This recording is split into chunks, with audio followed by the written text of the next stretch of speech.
আসসালামু আলাইকুম। আপনারা কেমন আছেন? আজকে একটি নতুন ভিডিও দিতেছি।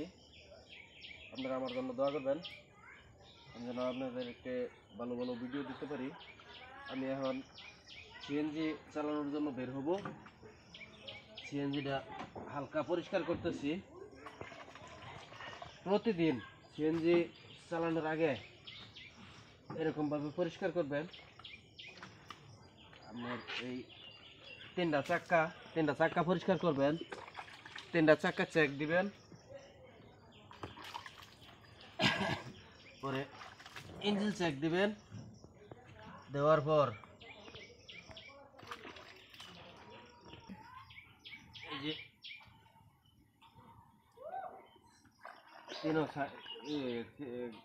গাড়িতে বের হওয়ার আগে চেক দিবেন,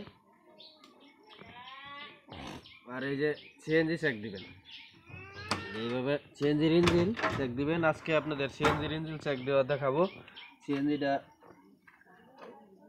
ইঞ্জিন, এই যে মহফিল চেক দিবেন। এই যে মহফিলের কাডি, মহফিল চেক দিবেন। মহফিল কি ঠিক আছে কিনা, মহফিল ঠিক আছে কিনা চেক দিবেন। হ্যাঁ, মহফিল ঠিক আছে। এই যে দাগ পর্যন্ত থাকলে মহফিল, তাহলে কোনো সমস্যা নাই, মহফিল ঠিক আছে। আর যদি দাগের তেল কমে যায় তাহলে ভাববেন ইঞ্জিনে মহফিল খায়। মহফিল খেলে তাহলে দ্রুত কাজ করাতে হবে, দ্রুত কাজ করাইতে হবে। আর এই যে ইঞ্জিনটা পরিষ্কার করবেন, এরকমভাবে পরিষ্কার করবেন। কোনো জায়গায় ময়লা জমে থাকলে